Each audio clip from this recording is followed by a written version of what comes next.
প্ৰতিখন ৰাজ্যই শিক্ষা দিছে কংগ্ৰেছক। অসমৰ পৰাও কংগ্ৰেছক বিদায় দিলে ৰাইজে। এটাৰ পিছত আন এটা পৰাজয় কংগ্ৰেছৰ।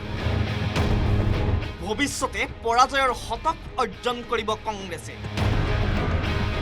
শিলচৰৰ জনসভাত কংগ্ৰেছৰ বিৰুদ্ধে তীক্ষ্ণ বাক্যবান প্ৰধানমন্ত্ৰী নৰেন্দ্ৰ মোদী। आपने कांग्रेस को असम से बाहर किया। आज देश का हर राज्य कांग्रेस को सबक सिखा रहा है। कांग्रेस एक के बाद एक चुनाव हार रही है। अब निकट भविष्य में कांग्रेस खुद के पराजय के इतिहास की सेंचुरी मारने वाला है।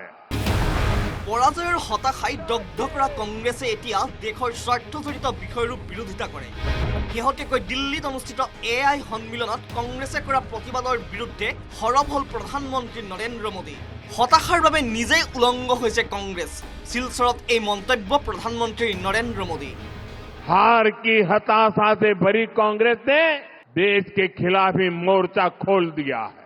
कांग्रेस के नेता देश को बदनाम करने में जुट गए हैं। दिल्ली में सफलतापूर्वक विश्व की एक नई आशा पैदा करने वाला AI समिट हुआ। दुनिया भर के नेता, दुनिया भर की टेक्नोलॉजी कंपनियां, टेक्नोलॉजी के बड़े बड़े लीडर दिल्ली आए थे। कांग्रेस ने इस समिट को बदनाम करने के लिए कपड़ा फाड़ प्रदर्शन किया। अब कांग्रेस के पास खुद के कपड़े फाड़ने के सिवाय कुछ नहीं बचा है। যুদ্ধকালীন পৰিস্থিতিৰ প্ৰভাৱ কমাবৰ বাবে যৎপৰোনাস্তি চেষ্টা কৰা হৈছে। দেশৰ জনতাৰ ওপৰত যাতে যুদ্ধৰ প্ৰভাৱ কম পৰে ইয়াৰ ওপৰত গুৰুত্ব আৰোপ কৰা হৈছে। কিন্তু এনে কঠিন পৰিস্থিতিতো ৰাজনীতি কৰিবলৈ এৰা নাই কংগ্ৰেছে। দেশবাসীক আতংকিত কৰিবলৈ অহৰহ চেষ্টা কংগ্ৰেছৰ। বিদেশী শক্তিৰ পুতলাত পৰিণত হৈছে কংগ্ৰেছ। কংগ্ৰেছৰ বিৰুদ্ধে এনেদৰে আক্ৰমণাত্মক প্ৰধানমন্ত্ৰী নৰেন্দ্ৰ মোদী। युद्ध से जो स्थितियां बनी है, हमारी सरकार उससे निपटने के लिए हमारे देश के नागरिकों को कम से कम मुसीबत आए इसलिए हो सके उतने सारे प्रयास कर रही है। हमारा प्रयास है कि देश के नागरिकों पर युद्ध का कम से कम प्रभाव पड़े। इस समय कांग्रेस से उम्मीद थी कि वो एक जिम्मेदार राजनीतिक दल की भूमिका निभाए, लेकिन कांग्रेस देश हित के इस महत्वपूर्ण काम में भी फिर एक बार फेल हो गई। कांग्रेस पूरी कोशिश कर रही है कि देश में पैनिक क्रिएट हो, देश मुश्किल में फंस जाए और उसके बाद कांग्रेस भर भर कर मोदी को गाली दे।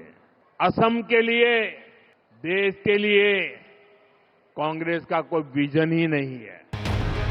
অসমৰ বৰাক উপত্যকাৰ উন্নয়নমূলক প্ৰকল্পৰ আধাৰশিলা স্থাপন কৰি প্ৰধানমন্ত্ৰী মোদীয়ে টাৰ্গেট কৰি ল'লে কংগ্ৰেছক।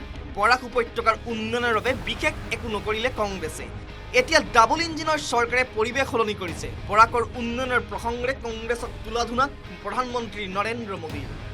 कांग्रेस ने नॉर्थ ईस्ट को अपने हाल पर छोड़ दिया था, ठीक वैसे ही बराक वैली को भी बेहाल करने में कांग्रेस की बहुत बड़ी भूमिका रही है। जो बराक वैली कभी ट्रेड रूट के रूप में, एक औद्योगिक केंद्र के रूप में जानी जाती थी, उस बराक वैली से उसकी ताकत ही छीन ली गई। आजादी के बाद भी दशकों तक कांग्रेस की सरकारें रही, लेकिन बराक घाटी के विकास के लिए कुछ खास नहीं हुआ। बीजेपी की डबल इंजन सरकार इस स्थिति को बदल रही है। हम बराक घाटी को फिर से व्यापार, कारोबार का बड़ा हब बनाने के लिए निरंतर काम कर रहे हैं। 24,000 करोड़ रुपए के Shillong, Silchar high speed corridor का भूमि पूजन हुआ है। ये जरा कांग्रेस वालों को पूछना, जरा कागज पेन देना और उनको कहना कि जरा कागज पर 24,000 करोड़ लिखो तो कितने जीरो लगते हैं, आएगा नहीं उसको। নিৰ্বাচনৰ পূৰ্বে প্ৰধানমন্ত্ৰী নৰেন্দ্ৰ মোদীৰ অসম ভ্ৰমণ, বহু উন্নয়নমূলক প্ৰকল্পৰ শিলান্যাস, সমান্তৰালকৈ প্ৰধান বিৰোধী দল কংগ্ৰেছক উদ্দেশ্যি তীক্ষ্ণ বাক্যবান প্ৰধানমন্ত্ৰী নৰেন্দ্ৰ মোদীৰ। প্ৰতিটো ভাষণতে ৰাইজৰ সন্মুখত কংগ্ৰেছৰ স্বৰূপ উদঙাইছে প্ৰধানমন্ত্ৰীগৰাকীয়ে। প্ৰধানমন্ত্ৰী মোদীৰ বাক্যবান আৰু অসম ভ্ৰমণ ৰাজ্যিক বিজেপিৰ বাবে হৈ উঠিছে Sanjivani শক্তিস্বৰূপ। News desk report, news 18 অসম নৰ্থ ইষ্ট।